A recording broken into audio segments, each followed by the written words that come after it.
Welcome to Two Brothers and an Idea. They call me Ferdinand, the bringer of balance, leader of many disciplines, and one of your hosts of Two Brothers and an Idea. I want to bring my co-host to the stage. This dude is cooler than a fan.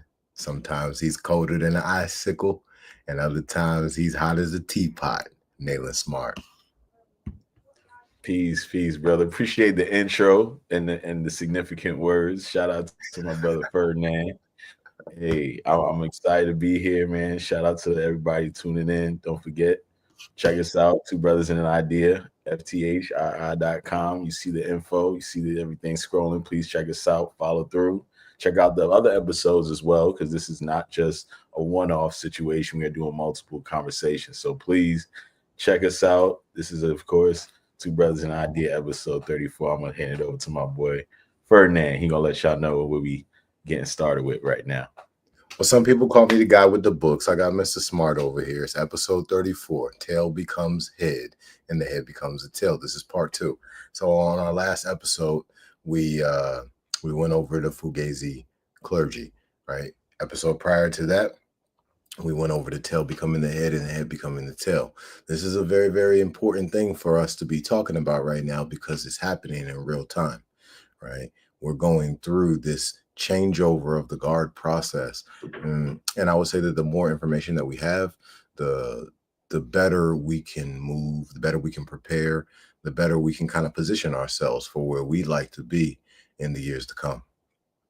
Exactly. So everybody pay attention. What's going on out there? We're going to help y'all break some stuff down, make y'all understand what y'all not seeing beyond the surface, and give you a little bit more clarity in why all these things are happening, but also why you're picking up on this. So Absolutely. So while, if you don't mind, kind of give us your rundown of the tail becoming the head becoming the tail. While you're doing that, I'm about to pull up a couple of things. Yes, sir. So everybody tune in, tail becoming the head becoming the tail. That is basically just a breakdown, or more so a statement of understanding when it comes to having a hierarchy position between a class of people and then a lower hierarchy of another group of people. That is definitely a something that correlates with us as a people, Black people. Tail becoming the head. At one point, we were the original head. Now we are the tail. And then there's also the head that exists. And then that is an understanding of what is in charge, who's in charge. But then with the correlation and understanding that there's a head, there's also a tail. So there are going to be times where those things flip-flop. And of course, my brother Ferdinand is going to have more info and breakdown on that. So I'm going to swing to him. My brother, appreciate it. Yeah, we see it. The powers that be around the world, which could be considered the head of right now, they are unraveling. Their systems are unraveling. The truth is coming out. People are becoming more independent. Many people are starting to understand the language of legalese, and they have not went to law school. There's a bunch of people out here doing their own research, right? And all of this is as a result of the age of Aquarius, right? So within that great clock, we got the hour hand and we got the minute hand. The hour hand spins clockwise, the minute hand spins counterclockwise. And what we know about our hour hand is each hour or each great month in that great clock is 2,160 years, right? And when we come into the age of Aquarius, the two planets that rule are Saturn and Uranus. And the reason why that's so significant, everybody out there who's listening, is because Saturn is the planet of justice. Saturn is the planet of time.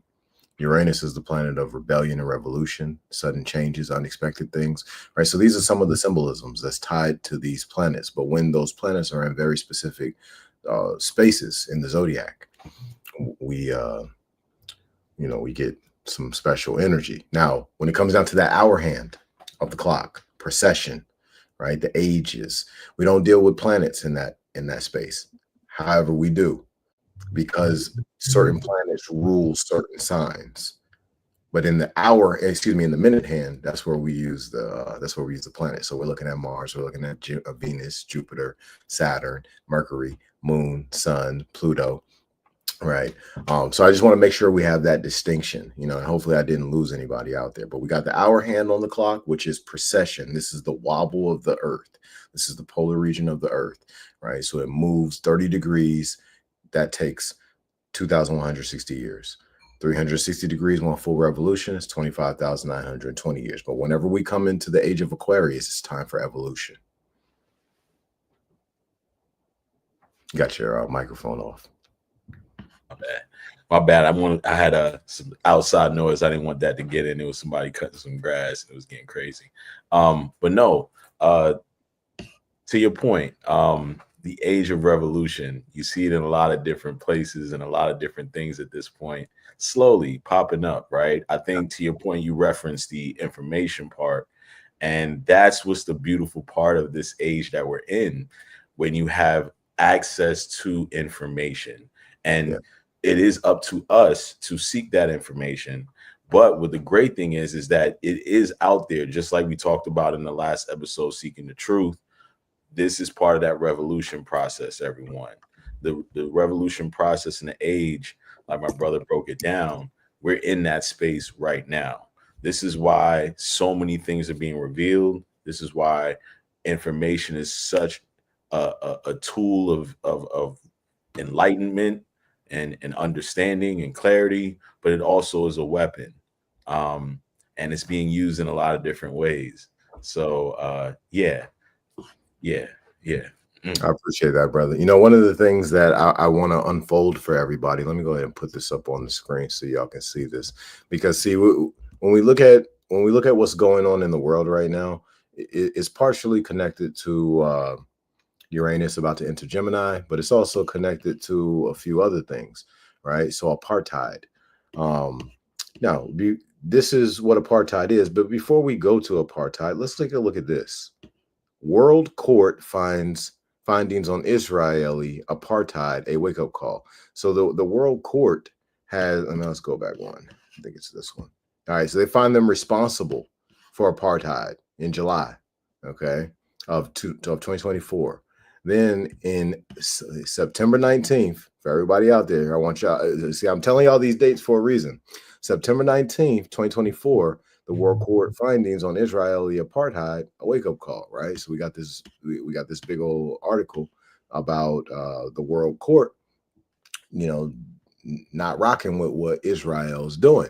All right, so September 19th, this is what we got on the ticker. Now let's look at what happened to Israel not too long after that.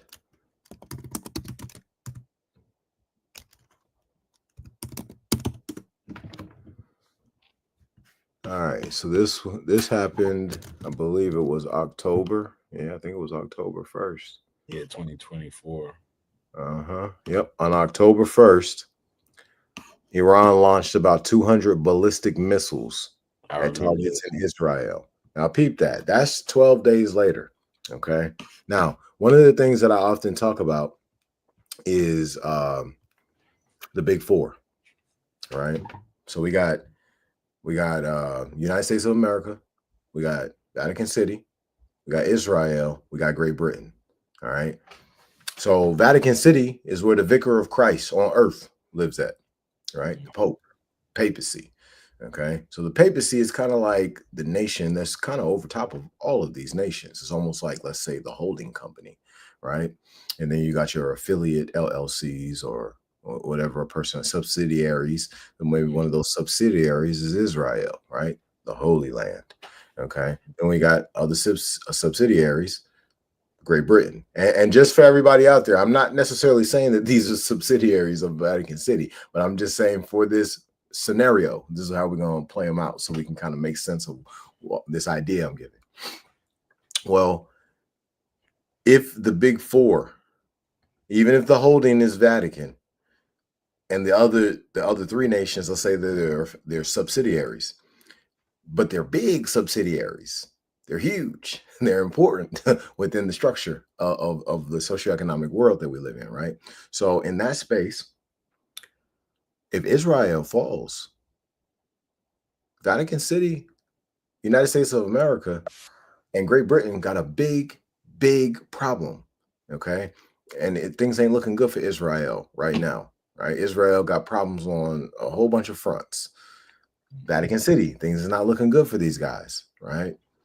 So I'm just kind of giving everybody a little backstory on what we talked about last time, right? So we're just kind of going quick through this, and then Nalan and I will have some dialogue, just kind of throwing things back and forth for a little bit. But I want everybody to have like a bare bones basics, and I even recommend go back to the first episode. There was a lot of great information. No, not the first episode, episode 32. Go back to episode 32, check that out, and you'll be able to kind of put all of these things together. But the main thing that I want to give right now for everybody, I want everybody to truly understand what's going on. We're in the middle of a spiritual hurricane. Okay, the age of Aquarius marks the beginning of a new great year. Whenever we have a new great year, that means a new matriarchal season. So that means we're transitioning from nearly 13,000 years of the patriarchal energy to nearly 13,000 years of the matriarchal energy. That means masculine and feminine at this point got to do this. Now the feminine is going to win, right? But the masculine is in control of almost everything.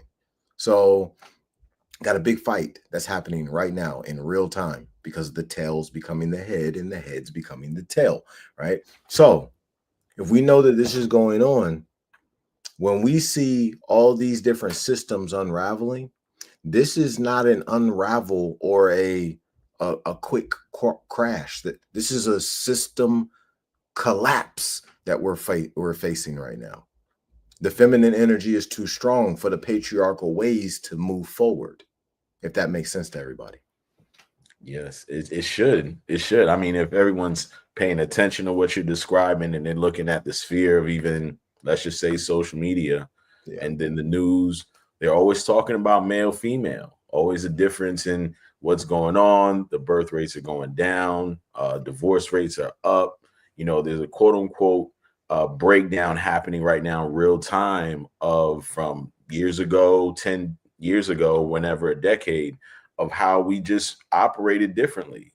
So, but it's to the point where it's such a startling number because it's the awareness of where they're moving, right? They're seeing that, okay, if I'm in control and I'm seeing that, okay, we've been putting these things out here to make sure that there's a certain level of control in all these people's minds with information and messaging and, consumption. And once you start shifting into, all right, they already know that the shift, this is the head becoming the tail part, right? Which I know you're about to break down, but being the head, you understand that you're going to be the tail at some point. The shift is going to take place, but you have to be in position to not falter or quote unquote be perceived as the tail. So they're literally in position to understand all these changes, collecting data, seeing the information while we're living it, trying to comprehend why are women not cool with what we're doing? Or why are these platforms are so spewing so much information negatively on about the opposite sex, male and female, and it's getting viewership, right? The Right. algorithm is working for it. Why is the algorithm that we didn't create working for it? Head and tail. I'm gonna let you go further because this is, ooh, I love this. I love this breakdown. When we think about the algorithms, and because we were just talking about who's in control, right? So we got to think about what their interests and what their motives are, right? When we understand those, then we understand why the algorithm is moving the way it's moving. Well, if you are in control of everything and you want to extend your control, you got to cut the head off of the snake, right? So whatever's about to become the head, that's the tail. That head's got to be cut off ahead of time. In addition to that, you got to have your plan ready to go. You got to create a whole lot of confusion for the rest of the body that's going to still be left. You still want the rest of that body there. Maybe not all of it, but you want a good piece of it, right? So that body's got to stay in confusion, or else you're not going to be able to control it, right? So this is what we're dealing with. We're dealing with these individuals who they're so filthy rich that they don't make it on the Forbes list. And I think I said this on episode 32. You know, they don't make it on that list. They would, if they got on that list, they would make Bezos look like he's not rich. It would make him look like he's in poverty, right? Like, think about that. He make Bezos look like he's in poverty, right? Facts. But you know, when it comes down to tail becoming the head and the head becoming the tail, for the ancient bloodlines of people, understand that Saturn rules right now. So if Saturn is ruling right now, that means that black and brown is being lifted up, right? So it doesn't necessarily mean black people, it means melanin is being lifted up, right? The spiritual juice of the universe is being lifted, right? So how does one step into their birthright? How does one do that? Because see, this is what Nalan was just touching on, right? Yeah, I know y'all probably was like, "Yo, he going off on a tangent." No, I'm sticking with my brother right now, right? How does one get that birthright? Well, the way that they do it is by living by principles, living by universal laws, morals, ethics, right? So a person could get it done by practicing Christianity, right? But they got to apply purity, or they could practice more science, or they could practice the Vedic and Manic laws, the Buddhism. Doesn't really matter which route or pathway they take. Purity is what activates the birthright, because through that space, that walk of purity, it's really a mountain climb. A mountain climb up Everest of purity. Then what happens is certain things are revealed to you along the way. You just have, it's almost like you keep coming across oases as you go up the mountain, right? And then now you know this, now you know that, and it's like, dang, I didn't even read that in a book. It just kind of came to me, right? Well, this is what happens when we free ourselves. But to manifest our birthright, which is the entire universe, right? And we can just say that we're primarily parked on the corner called the earth. But for us to manifest this, we got to be of the earth. Then we get all the messages that we need to go in the exact direction we're supposed to go. So, like for me, right? I'll give you a quick example and I'll land my plane. Yeah. I've been walking that path for many years. So now at this point in my life, I walk by spirit, not by sight, so much that like when I'm out here on the paths of life, you know, the ways of evil and all these different things that are going on, that's a problem, right? Disaster and chaos and all this. I don't be worried about none of that, because my steps light up like neon colors and everything else is black and white. Yes, and I agree with you on that because you know, not once you tap into your spirituality, people, and like he said, purity, that's a very powerful understanding of what spirituality is. Yes. A lot of people don't even take that and really internalize that because there's so much, what's the word I'm trying to say? There's so much of a presentation of the faults of us, right? That it's always the subject of the sins and what we do bad. And again, like we talked about in the Fugazi clergy in the past, you know, conversation, like this whole follow through of like all these negative things that don't really get addressed, or accountability system that doesn't get held for people that are held in a higher position, which trickles down to us in the lower position, like again, head and tail, if you want to look at that dynamic of position. So what makes it interesting is that, like he said, when you're tapping into your spirituality and that purity, you start really getting into the what's called the intuition, I guess you could say, but it's really the understanding of what all exists, and then everything opens up. Again, with us becoming the head, right? You again, as you as people understanding what we're saying, there's a head concept, there's a tail concept. People that are in the head position right now understand this, and this is why they've maintained this position and also been able to adapt with the change and put things in position to solidify their state. We, in the awakening of us being spiritual beings, truly, this is why we're being aware and cognizant of all these things. This is why things are being revealed. Landing the plane, you definitely did that for sure. But everyone, make sure y'all tune in again to the previous conversation. But you can follow along with this. And I know y'all are sitting at home right now, like, whoa, they're hitting on a lot of cylinders right now. And please pay attention. You know, up there, I'm a smart guy, my brother Ferdinand. I got to segue into this because we've been dropping gems. But you know, this is a time frame. Again, be aware, y'all. Ferdinand's breaking down a lot of things when it comes to the science of it and the time frame that we are and what has been exposed to us before. And I think this goes back to our ancestry, right? When you start looking back into your past, you start becoming aware of what exists. You know, just to segue when you talked about your spirituality, but even just being in Virginia, right? We're in Virginia right now. Everybody knows that's here that there's a very strong correlation between slavery as well as that happening with the first landing being down near Fort Monroe, and then also forward into Jim Crow and the Confederacy and Richmond being the Confederate capital. Just a brief little history for anybody that didn't know. But long story short, when you're here, one thing that I tapped into was being that there was a strong presence of our ancestry here in presentation and us being here, right? I started picking up on a lot of just us as a diaspora, as a people, right? Like you start hitting in, yeah, we're in a central location of Virginia, but and there's the north and the south, but there's a gravitational pull, I think, here, right? Where if you tapped into here, it brings you back. So part of it, I think, is just as time, people here of color have literally figured out what's been happening in their history. You know, again, there were some statues that were here that were named by Confederate generals and people of that nature. They were taken down recently in a lot of places. A lot of schools in this area, you can research it, were changed recently from different names of Confederate generals and whatnot to different names, you know, middle schools and elementary schools in this area. Now, of course, those are institutionalized things that I'm describing, and we know that other people have a hand in that.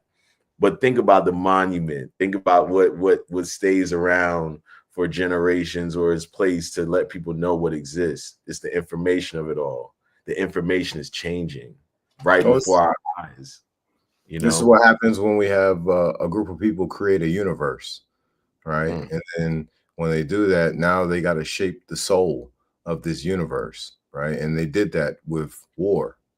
They did that with pillage and with rape, and then they carved it into stone and used shaped metal and put these monuments in different places to have everyone remembering that the people that they hold in high regard are people who killed at least 10 to 100,000 people, right? So unfortunately, you know, this is what it's been for the Europeans who got control over this nation.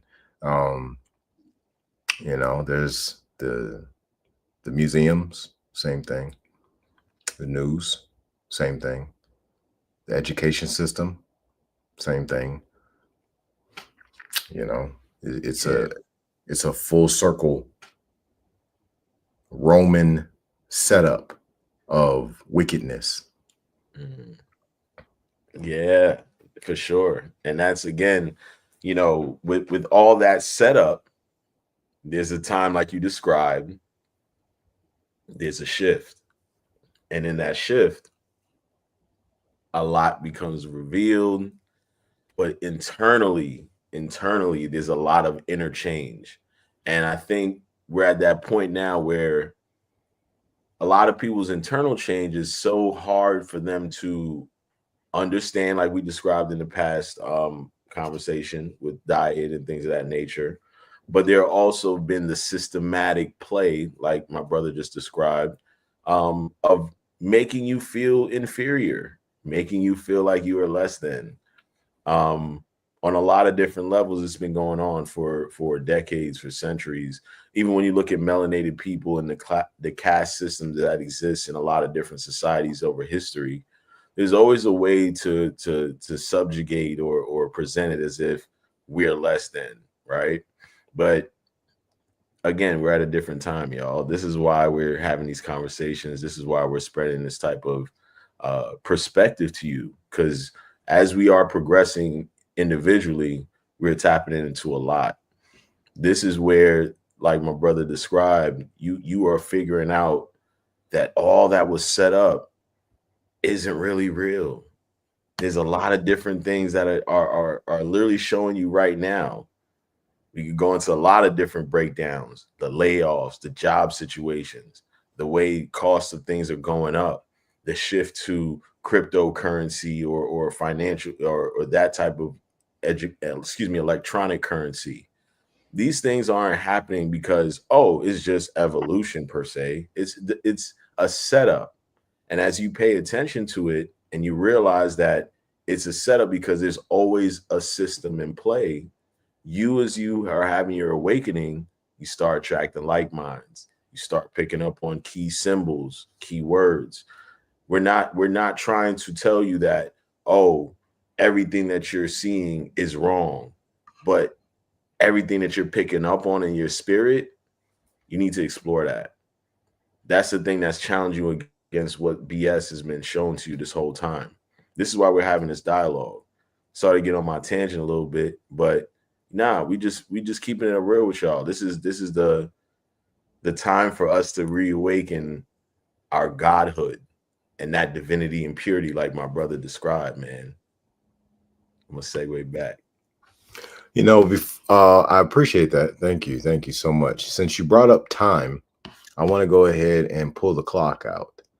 All right, so we got for April 1st, 2025, we got two charts here. All right, this chart right here is called a heliocentric chart because we got the Earth right here, right, and we don't have no sun. There's no sun symbol in here, right? But right here, this is a geocentric chart. Okay, and we got the sun right here. All right, so I'm pulling this chart up so that we can get an idea of what the energy is for right now, really. Like today's not April 1st, but April 1st will be here soon enough. And we got Uranus over here at 24 degrees Taurus.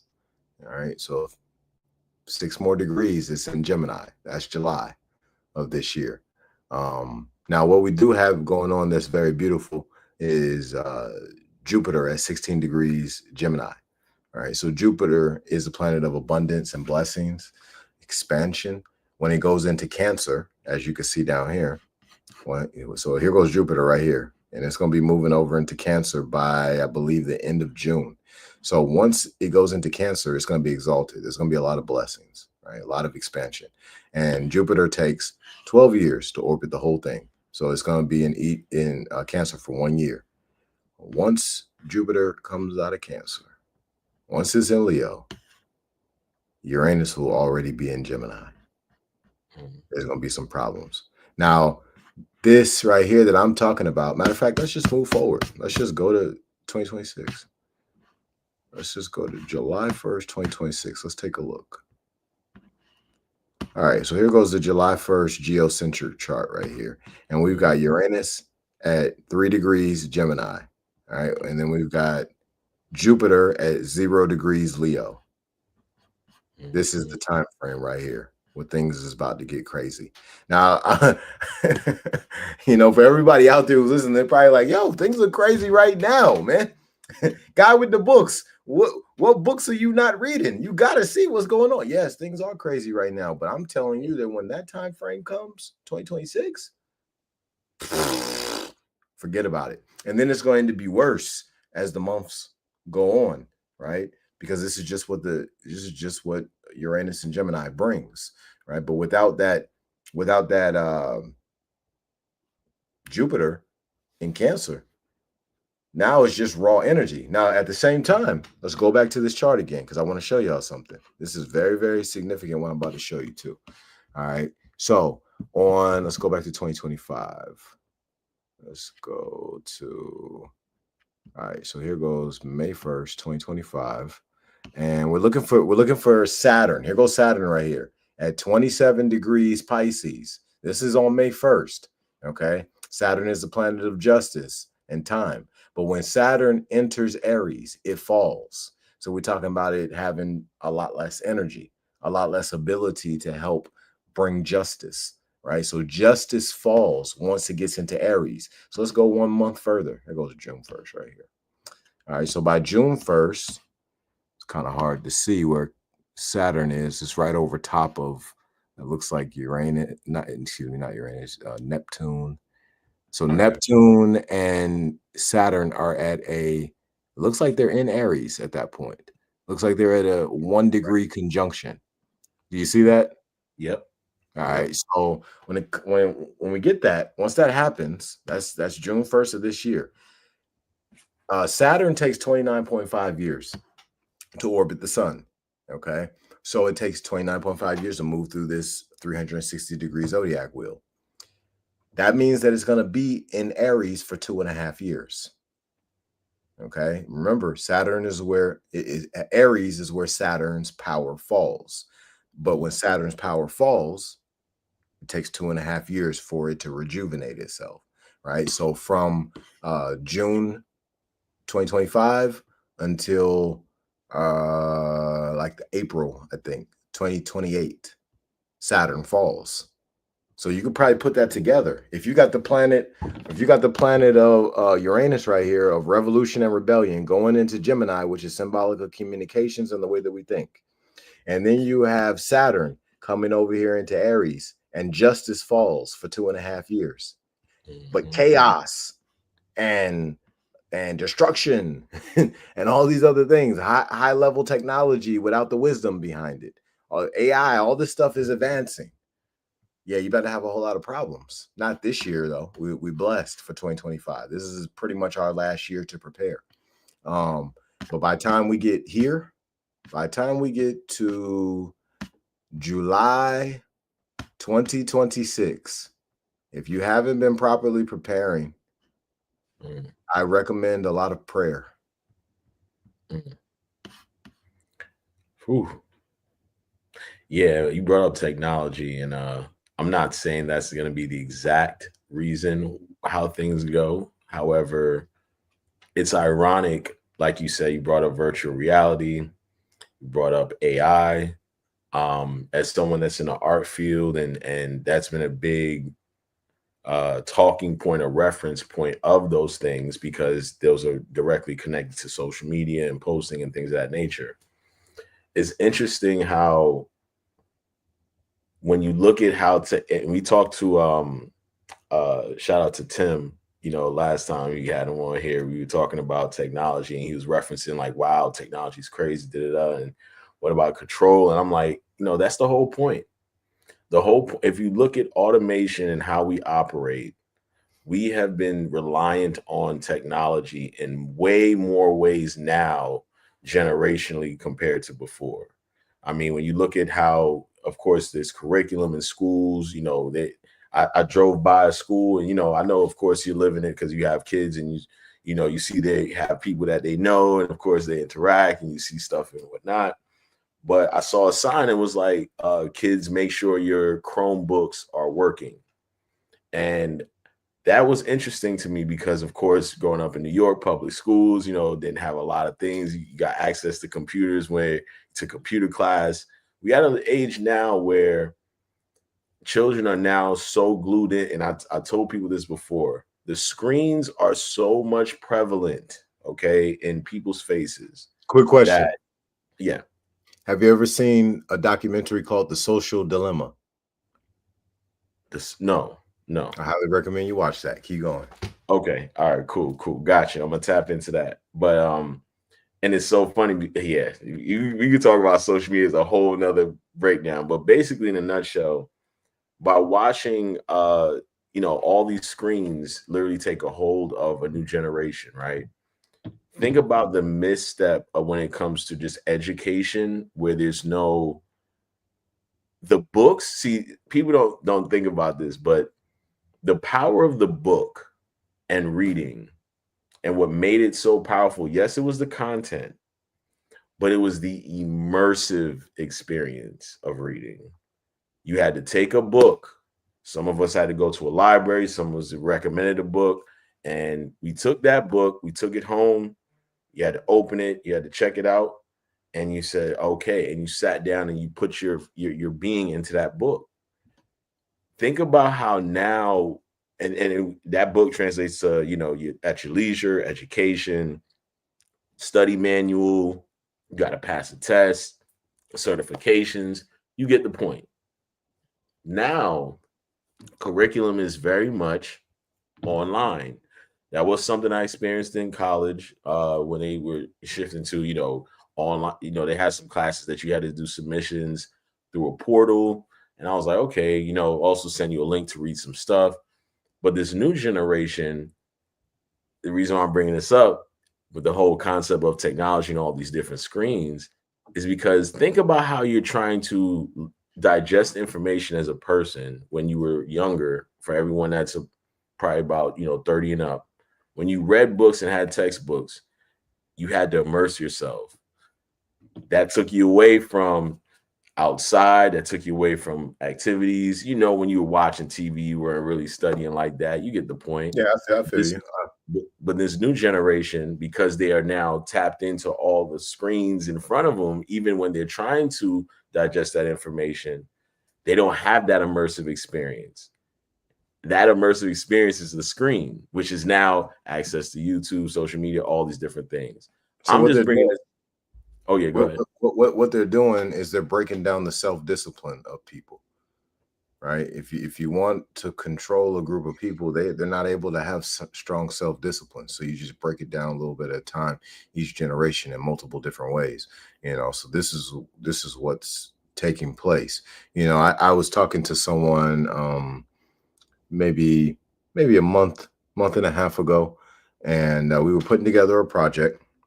This person wanted to take the reins. It was like it was putting together a podcast. They wanted to take the reins on the podcast production, and I'm like, hey, all right, whatever, I'll We'll let you go see. ahead and take the reins, and then I can kind of be in the background, kind of finalizing things, since Yeah.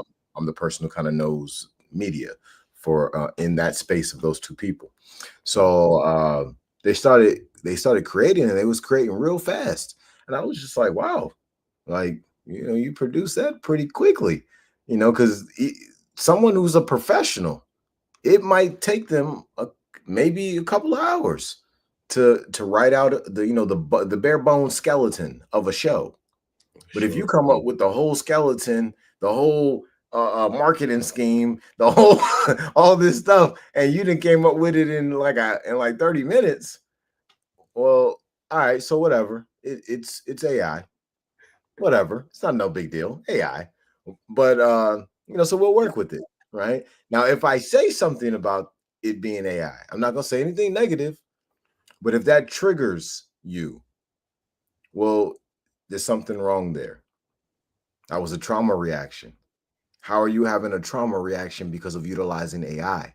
Right. So these are things that people need to be thinking about. Now, in addition Wow. to that, this person and I had a conversation about the AI because I mentioned it, right? So when they responded to me, they told me and said, "Hey, ain't no problem using AI. It doesn't diminish human effort." And I was like, "What? What? It doesn't diminish human effort?" Without AI, if I didn't have the proper background in media, it would take me more than likely a week or two to write out a show. And I'm talking about intense study. I'm talking about the proper YouTube videos, knowing exactly which books to go look at, and looking at work from other creators that may have won an award or something like that. And I'm looking at the bare bones skeleton of it. Man, it diminishes the hell out of human effort. AI. I mean, it takes so much out of the work process, which is dope. Make no mistake about it, it's dope. But if you got a whole bunch of people who are already lazy as hell, and then you hand them Chat GPT, hey, you done ruin these mofos. They ain't never gonna find their way back. Bruh. And you know what's crazy? That's when you look at, like, okay, you have, for instance, the people that went to college, right, or higher education. They didn't, their final exams, they didn't study for real. They just copied. Okay. Right. All right. Well, now you have an accounting degree and you have a job now where you have to provide the accounting Excel spreadsheet breakdown of not just your department, every single department, a line by line breakdown of everything. And it has to show profit, loss, revenue, all those things. And they're gonna And have you it done on time. It's gonna look really good. and But when they gotta present, they're going to fail. and that, my friend, is the crazy part of all this, right? Is because people think that you can just use a tool that exists, which is AI or ChatGPT, your helper, to get you into this position that you're in of being ahead. You're not going to be ahead if you don't have the knowledge, right? And this is where you talked about the convenience. This is where we are, because the tool right now is so convenient to just, I'm having a conversation with Ferdinand right now on a podcast. So as he's talking to me, I'm gonna just put in his whatever in chat, and then I'm gonna respond based off of that to make that flow, right? Like, this is what interviews are happening. And the funny part is people think that these employers and these people don't know. No, they know. They've been known when you were cheating on your finals or your paper and you were citing stuff from other stuff. They know where the information comes from. They know the convenience of it all. You don't think these professors or whatnot are still like, shoot, you think they really want to grade everything and be like, yo, I got to I mean, they take the do extra know. step and teach? They do know that AI is being utilized, but I think the more important thing here is what it's doing to people. So it's breaking down the moral fiber, right? The moral fiber has already been broken down, a considerable Mm, amount, but it's breaking down the moral fiber even more because it's putting people in a position to have the tools of a billionaire, right? A chat GPT is the equivalent of being able to have your own staff of people who have a number of different talents, skills, and gifts. And then on top of that, you know how to utilize each one of those people. You understand that very well. Well, a person who understands those prompts really well, they wield that capability now. And most of them are, in my opinion, they're not worthy to be wielding that power, right? And I don't mean they're not worthy like, oh, Ferdinand's worthy, but nobody else is. No, I mean that you haven't walked a rites of passage to be in that space. So you more than likely will achieve things with Chat GPT that you'll utilize to destroy yourself because you're not ready for the britches that you're walking in. facts. And like you said, to add to that is destroying the self-discipline part. So you have the moral compass, like you said, you have the moral compass on one hand being like, oh, that's out the window. Everything, I could do whatever with this and get away with whatever. So that's part one of not even saying, yeah, I'm this is right or wrong. I'm just getting by. So that's part one. Then the discipline part, like you said earlier, learning, understanding. Okay, you did that assignment for your job, you turned it in, they said, okay, great, thank you, via email. Now we want you to actually present that to everyone in this boardroom, because see, we don't, they give you a sliver of this. They give you a Right. sliver of what this looks like when you're on a conference call and whatnot, and you're comfortable with these things and you're getting away with it. But then when you actually have to be proven what you're doing, proving that you're that master swordsman at what you described you're at, you have to actually do it. They're going to throw you the fruit and tell you to slice it in the air. And guess what? If you don't even know how to unsheathe that sword, they already know. See, they think you think it's the, oh, I know what I'm saying. Yeah, yeah, I'm learning. So check it out. You think that it's the, oh, they caught me in a lie in what I said. No, no, no, no, no, no, no. It's how you appear to the opportunity to present the information. It's how you how you even correlate the beginning of it to us. How a lot of people don't even public speak anymore. They don't even know what it's like. So when you have to stand in front of someone that's not just in a you at a desk, there at a desk, or whatever type situation, and you're not from that computer screen, see, ooh, this is deep. That's slicing the sword with the fruit part. Everyone pay attention. This is why they wanted y'all to come back to work. This is why they said no. Y'all are at home thinking y'all chopping up recipes and eating it in front of me and telling me it's good. No, no, no. We're the ones sending you those recipes and we're the ones telling you what to cook. And we haven't tasted it here at the office in the vicinity that we're in. So you need to bring your behind back to work because we need to see exactly how good this is because we're the ones that gave you your computer, your like I said, the recipe analogy. We gave you all those tools to even be in that position.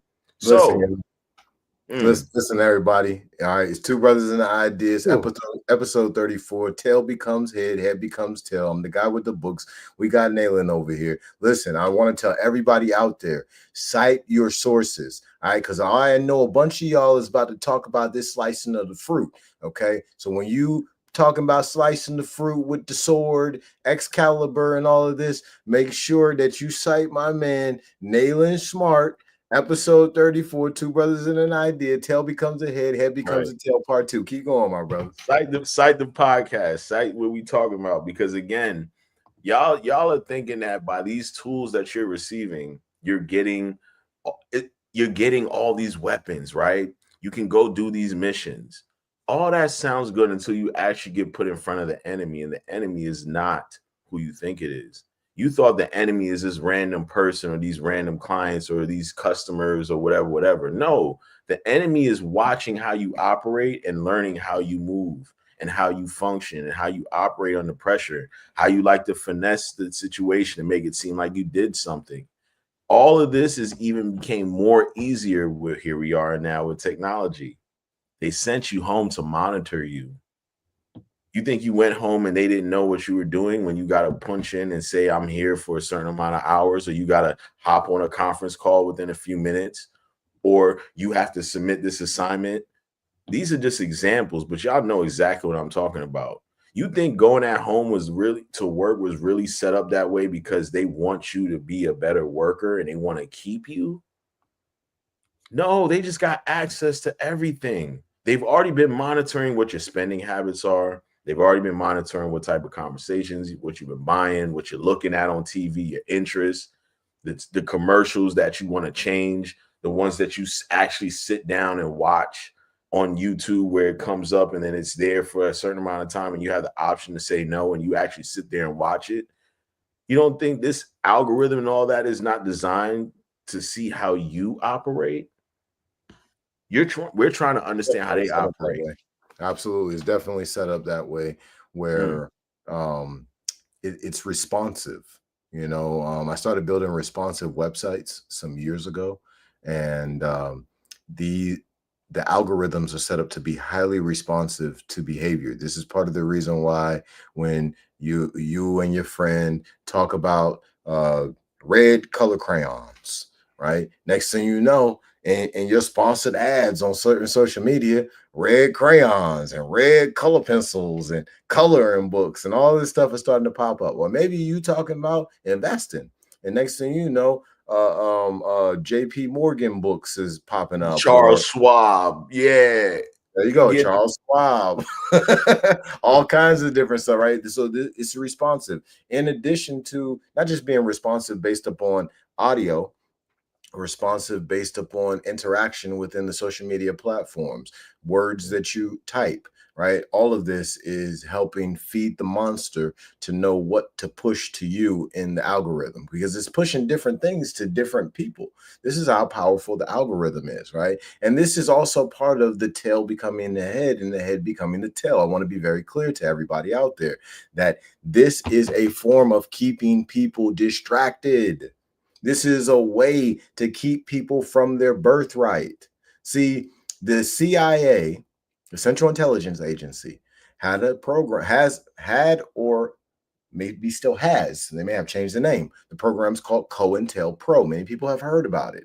Well, part of that program was identifying Black extremists and nationalist groups for a Black Messiah. Well, if you already know that you're about to have a great awakening, there's a lot of people that's about to wake up. You're about to have a whole lot of potential messiahs, too many people for you to kill. So you handle it in these types of ways to hijack people's emotional responses, to have understanding there, and then now you can get them to do really anything because you didn't got them addicted to these platforms, right? So we got to pay attention to what's happening in this in the strategy and tactics of spiritual warfare. The strategies and tactics of spiritual warfare, the main things that they're focused on is inflicting fear, guilt, doubt, and disbelief. Please understand that those are the spiritual paralyzers. Those who understand that, now you can start raising your vibration, right? Authenticity, love, compassion, happiness, justice, truth, right? Peace, harmony, right? All of these are going to be raising the vibration. So a person who's in those, you're able to get your spiritual boosts when you're supposed to. I'll give you an example, right? And you and I, we talked about this before. The pandemic, March 2020. Well, most people have never looked at a chart, one of these celestial charts, one of these zodiac charts, to get an understanding of what was happening in March 2020. Why would the United States of America put the whole country under lockdown? Why would they do this? Because in March of 2020, we had like 4 planets in the zodiac sign of Capricorn. So I believe one of them was Saturn. I believe another one was Pluto. Mars might have been one, and it's a 4th one, maybe Mercury, right? Just off the top of my head. Either way, there's 4 planets in the constellational space of Capricorn in March 2020. Now, why is that significant? Because Capricorn is symbolic of character and integrity. Integrity is another word for truth. So at the spiritual level, if you're revealing truth and it's trickling down into mind, you're revealing truth in the mind. Now what you're doing is breaking down the barriers of prisms that you've created of suggestion that has crystallized in your mind and has turned your mind in certain spaces into a prison for you, right? So you're breaking that down. You're becoming free in the mind. Not if you got a lot of fear, not if you got a lot of guilt, doubt, or despair, disbelief. No, you don't get to have that upgrade. But for the people who are vibrating high, authenticity, love, happiness, compassion, empathy, list goes on, those individuals had a rise March 2020. Now, peep this, right? So you had a bunch of people who was very scared and they didn't know exactly what to do, right? And I understand that. Just before March 2020, I released my first book. It's called The Last Book of the Bible, the Book of Ferdinand. Ooh, that I'm sounds just, like and I'm not trying to brag. I'm only saying this to help people understand how this boost worked. I had truth revealed that I more than likely wouldn't have got it before then. It was a spiritual boost that was sent into the atmosphere, right? Those solar rays bouncing off of planets being in certain places, coming into the Earth's atmosphere. If you had your fear levels dialed up high, you had the blockers on for spiritual energy that was coming to take you to another level. But those who didn't, my ninja. facts. And everybody, yo, I just got to keep it all the way buck, man, that you brought up that time frame, because I was in a different space working for a call center.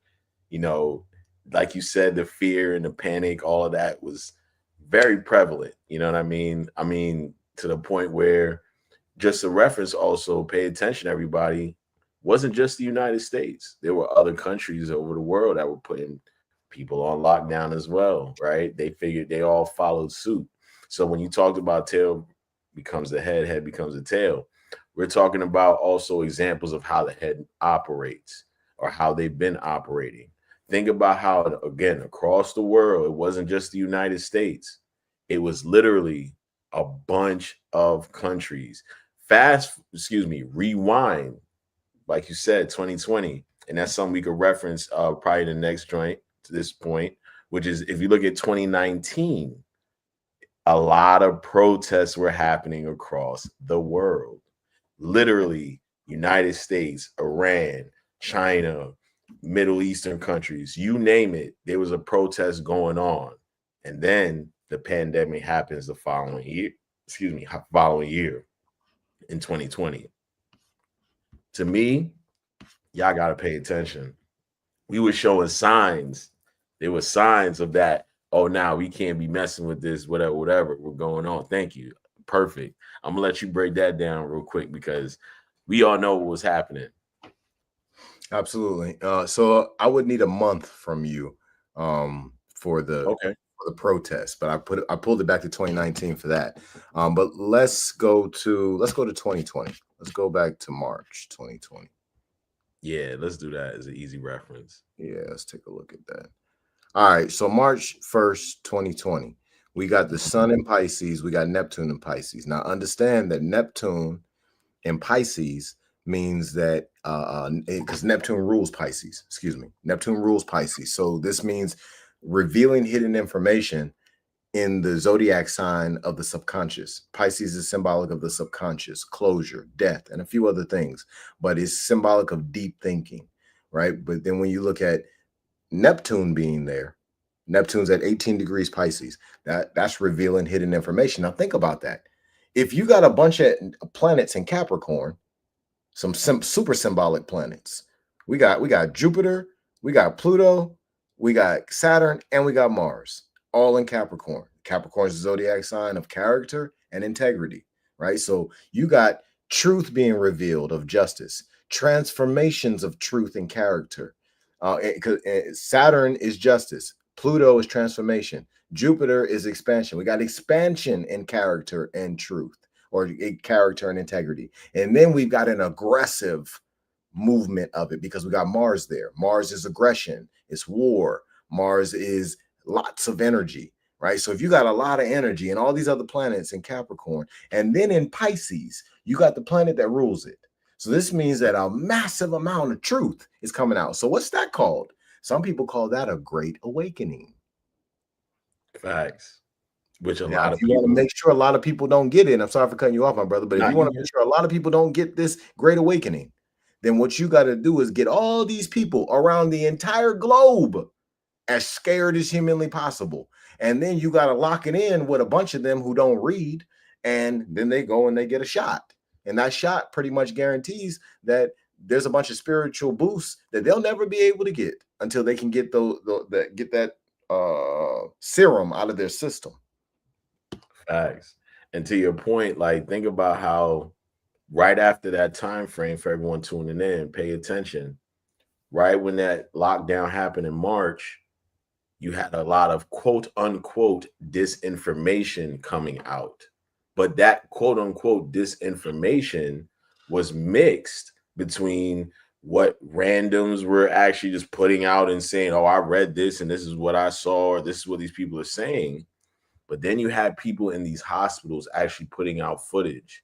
Then you had people in these situations saying, nah, pay attention. Everybody in here ain't sick with COVID. They got people in here dying, but they saying it's COVID. Like videos on videos on videos, bro, of literally nurses, people saying, I'm not even doing this no more. People left the profession because they were like, yo, people think it's about the sickness. No, these people been seeing sickness their whole profession, people. It ain't because of the sickness that made them leave. It was the revelation. It was the truth. It was the, oh, shoot, I'm working here and this is what they telling me to do, but this is what I'm seeing, and I'm seeing this. I can't be here. Bro, there's a bunch of people on from like the FDA, from Pfizer, from all these different companies, right? The Food and Drug, I said the FDA. The other Yeah. one, whatever the other one is, there's another one that it's off top of my head, it's not coming. But then USDA, Food and Drug USDA, Administration. right? Yeah. So you got whistleblowers like crazy from a bunch of these companies, and then from the major universities and the medical schools or whatever, people who graduated from, like, yo, man, what's going on? How in the hell did we go through medical school for hundreds of thousands of dollars and we never took a nutrition class, not even once, right? How is it that certain things that are directly aligned with health, we calling ourselves MDs, we over here making fun of people who only got a bachelor's degree, and we don't know nothing about how to feed ourselves. We don't know nothing about exactly what a bunch of these different things that's in the food, the ingredients. We don't understand very well what this stuff does to the body. We don't know how to help the people. Matter of fact, it's a whole bunch of them we killing on a regular basis, and we just keep it quiet, right? Well, it's a whole lot of whistleblowers who started whistleblowing around that same time of the pandemic. And a bunch of those videos are now circulating. Anybody who wants to see them, go to my Facebook page. Look up and down my news feed. You'll get to see a whole bunch of whistleblowing Caucasian people who have held some very high positions in some very important companies, and they are pissed off with themselves for the things that they've done. These people are talking about what they did, right? And then they're talking about what the other people in the company did, but they're talking about what they did. Go ahead, I'm listening. No, perfect. Which is leads to the point of, like we said, head becoming a tail. So when you fast forward to now, we're in 2024. Nobody's in uproar about what the hell they was doing back then and tricking people and telling people to take shots. And if you don't take a shot, you're going to get fired at your job. Everybody right now should be suing every employer right now for literally saying that you cannot come back to work unless you take that shot. Once they found out with every Fauci and all these different things, this is why the distraction is taking place, folks. They don't want you really upset. And just so we don't lose the audience, we still talking about tail becoming the head becoming the tail. We kind of got off on on COVID a little bit, but y'all, but just know that what Nalan is bringing up, super important for understanding how the tail becomes a head becomes a tail. We got the head putting the tail through a whole lot of craziness right now to make sure that the tail's not properly prepared to become the head. Thank you. And that was literally the segue I was gonna land the plane, but you landed it for me, and we on the runway going like this. So it's perfect. This is yeah, it's a lot of different examples, people, that you can pick up on back in the past. You can pick up on how information is dispersed to you now when you look at how you're moving with technology right now. But then in correlation to that, start picking up on you know, what's really affecting you, as people, because literally it starts internally, because we're the right head of it all. So as you pay attention to these different shifts and these things that are awakening, and you're picking up on lies and disinformation, but you're internalizing truth, and it's profound for you, keep staying in that, because eventually you're going to get to a point where you're going to have to really be in the truth of being a human being overall. And that's going to be where your divinity is going to take place, and you're going to see a lot more, because you're literally, there is no other choice. No, you're going to have facts. to either accept it or not. Yeah. And my brother has been tapping in on a lot of this stuff, man. And I had to say that because, in the purity mindset, and again, understanding what that takes place, this is why you guys are understanding what we're saying right now between tail becoming head and head becoming tail. We give examples, we giving you a breakdown in history. My brother is tapping into the chart, but you got to understand that all this is connected.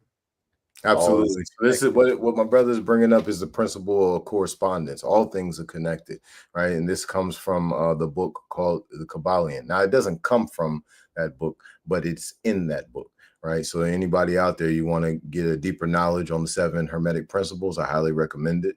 We're coming to the end of episode 34, Two Brothaz An Idea. Tail becomes a head becomes a tail. I'm the guy with the books. We got Mr. Smart over here. My brother, I'm going to give it to you for the closing remarks. Appreciate that, brother. Appreciate the segue. Everybody, please stay tuned. Tap into us. We are on social media. But like my brother's been saying, man, just he can break it down for you a little bit further when it comes to a lot of his clips that he has on his page. Please make sure you tap into him and the knowledge. But again, tail becoming the head is not a foreign concept. Head becoming the tail is the same thing. It's the end all be all of what is happening right now while we're shifting and changing and understanding that these things are taking place. I always appreciate y'all tuning in. Man, we're gonna keep the party going, we're gonna keep the conversations going, but make sure y'all keep tuning in. Follow us again on Instagram socials, but make sure you tap into Two Brothaz An Idea on FHTI.com, also on YouTube, CBTO TV. Stay tuned. My brother Ferdinand, I'm gonna let you close it. My brother, that was a great episode. You know, honestly, I'm kind of thinking about, well, maybe a part 3 because it's going to be developments. I want everybody to really understand this, who's tuning into the episode. There's going to be developments. Things are going to unfold, and then we come back to the drawing board and we look at how things are impacted, how the future will be impacted. You know, what was the driving force of whatever just changed? So now we're looking at the past again, and we're consistently putting together this timeline. We're consistently putting together a full circle, holistic picture to have full understanding of what's about to take place. And this puts us in a position to utilize the principle of rhythm. Right? We were talking about the Kabbalah and the 7 Hermetic principles. One of those principles is the principle of rhythm, right? So if we manifest the understanding of that principle effectively, now we can start to shift and move and position ourselves to be out of the way of the swing of the pendulum. And we will know where the pendulum is swinging, right? So all of this is a process of knowing thyself. All of this is a process of walking up the Mount Everest of purity, right, to the top apex. Right? And all is revealed in that space. So listen, Two Brothaz An Idea, episode 34, Tail Becomes a Head Becomes a Tail, part 2. I'm the guy with the books. We got my brother Nalan over there. Y'all take care, be blessed, and expose your gift.